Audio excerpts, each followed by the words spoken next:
آئیے اب تیسری حدیث میں آپ کو پڑھ کے سناتا ہوں جس سے خواجہ غریب نواز رضی اللہ عنہ کی شان ثابت ہوتی ہے۔ اور حضرت عمر بن خطاب رضی اللہ عنہ سے روایت ہے کہ حضور نبی اکرم صلی اللہ علیہ وسلم نے فرمایا، بے شک اللہ تعالیٰ کے کچھ ایسے برگزیدہ بندے ہیں جو نہ انبیاء کرام ہیں نہ شہداء ہیں، قیامت کے دن انبیاء کرام علیہ السلام اور شہداء ان کو اللہ تعالیٰ کی طرف سے عطا کردہ مقام دیکھ کر ان پر رشک کریں گے۔ صحابہ کرام رضی اللہ عنہ نے عرض کیا، یا رسول اللہ، آپ ہمیں ان کے بارے میں بتائیں کہ وہ کون ہیں؟ آپ صلی اللہ علیہ وسلم نے فرمایا، وہ ایسے لوگ ہیں جن کی باہمی محبت صرف اللہ تعالیٰ کی خاطر ہوتی ہے، نہ کہ رشتے داری اور مال لین دین کی وجہ سے۔ اللہ تعالیٰ کی قسم، ان کے چہرے نور ہو گئے اور وہ نور پر ہو گئے۔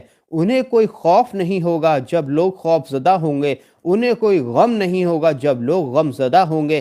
پھر آپ صلی اللہ علیہ وسلم نے یہ آیت تلاوت فرمائی جو کہ قرآن شریف کی سورہ یونس کی آیت نمبر 62 ہے، خبردار، بے شک اولیاء اللہ پر نہ کوئی خوف ہے اور نہ وہ رنجیدہ و غمگین ہوں گے۔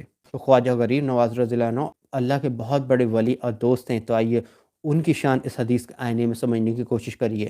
تو حضور نبی اکرم صلی اللہ علیہ وسلم نے فرمایا نا، بے شک اللہ تعالیٰ کے کچھ ایسے برگزیدہ بندے ہیں جو نہ انبیاء کرام ہیں نہ شہداء ہیں، اور قیامت کے دن انبیاء کرام علیہ السلام اور شہداء ان کو اللہ تعالیٰ کی طرف سے عطا کردہ مقام دیکھ کر ان پر رشک کریں گے۔ ان بندوں میں سے ایک بندے، محبوب بندے اللہ کے خواجہ غریب نواز رضی اللہ عنہ ہیں۔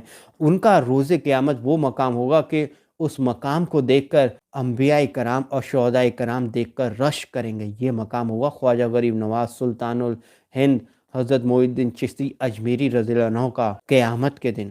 صحابہ کرام رضی اللہ عنہ نے عرض کرا، یا رسول اللہ، آپ ہمیں ان کے بارے میں بتائیں کہ وہ کون ہیں؟ آپ صلی اللہ علیہ وسلم نے فرمایا، وہ ایسے لوگ ہیں جن کی باہمی محبت صرف اللہ تعالیٰ کی خاطر ہوتی ہے، نہ کہ رشتہ داری اور مالی لین دین کی وجہ سے۔ یعنی کہ اللہ کے دوست، اللہ کے ولی جیسے خواجہ غریب نواز ہو گئے، غوث پاک ہو گئے، مولانا رومی ہو گئے، حضرت نظام الدین اولیاء ہو گئے، ابن عربی ہو گئے، جتنے بھی اللہ کے بڑے بڑے ولی ہیں، اللہ کے ولی ہیں، اللہ کے دوست ہیں، ان کے بارے میں اللہ نے کیا بتایا ہے، ان کی کیا شان بیان کری ہے؟ اللہ نے اس حدیث میں انہوں نے ان کی یہ شان بیان کری ہے، اللہ نے، کہ وہ آپس میں ایک دوسرے سے محبت کرتے ہیں، کسی رشتہ داری کی وجہ سے نہیں، کسی مال لین دین، جاب، بزنس یا پیسے کمانے کی وجہ سے نہیں، اللہ کی وجہ سے وہ ایک دوسرے سے محبت کرتے ہیں۔ تو اللہ کے دوست ایک دوسرے سے اللہ کی وجہ سے محبت کرتے ہیں، اپنی وجہ سے محبت نہیں کرتے، اپنے رشتہ داری کی لالچ کی وجہ سے محبت نہیں کرتے، پیسے لین دین کی وجہ سے محبت نہیں کرتے، وہ اللہ کی خاطر محبت کرتے ہیں۔ تو خواجہ غریب نواز وہ ہے جو لوگوں سے محبت کرتے ہیں، اللہ کے دوستوں، اللہ کے ولیوں سے، اللہ والوں سے محبت کرتے ہیں، دیندار لوگوں سے محبت کرتے ہیں اللہ کی خاطر۔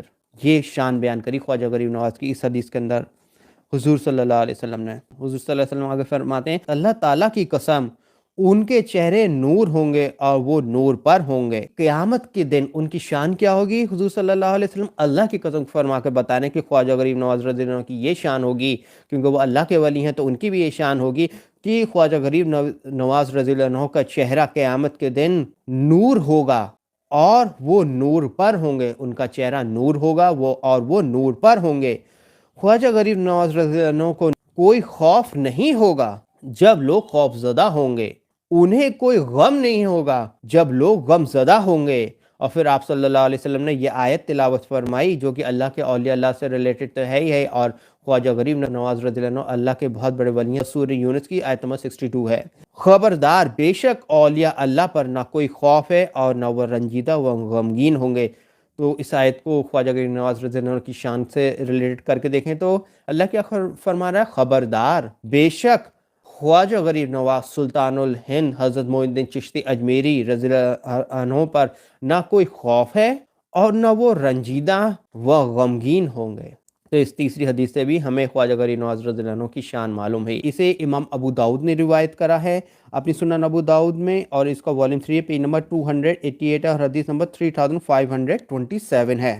اور امام نسائی نے سنن الکبریٰ میں روایت کرا ہے، والیم 6 ہے، پیج نمبر 362 ہے اور حدیث نمبر 11236 ہے۔ اور امام بہقی نے شعب الایمان میں روایت کرا اس حدیث کو، والیم 6 ہے، پیج نمبر 486 ہے اور حدیث نمبر 8998 ہے۔ جو لوگ یہ خواجہ غریب نواز سلطان الہند حضرت معین الدین چشتی اجمیری رضی اللہ عنہ کو اللہ کا ولی مانتے ہیں تو ایٹ لیسٹ وہ لوگ یہ تو سمجھیں گے نا یہ حدیثیں سن کر کہ اللہ کے ولیوں کی کیا شان ہوتی ہے. جب انہیں اللہ کے ولیوں کی شان سمجھ میں آ جائے گی, ان کا مرتبہ ہوا مقام سمجھ میں آ جائے گا, تو انہیں سلطان الہند خواجہ غریب نواز حضرت معین الدین چشتی اجمیری رضی اللہ عنہ کا بھی مقام و مرتبہ سمجھ میں آ جائے گا کہ ان کا اس دنیا میں کیا مقام و مرتبہ تھا اور روز قیامت کیا مقام و مرتبہ ہوگا. اللہ نے ان کا کیا مقام و مرتبہ بیان کرا ہے اور حضور صلی اللہ علیہ وسلم نے اپنے صحابہ کرام کو ان کا کیا مقام و مرتبہ بیان فرمایا.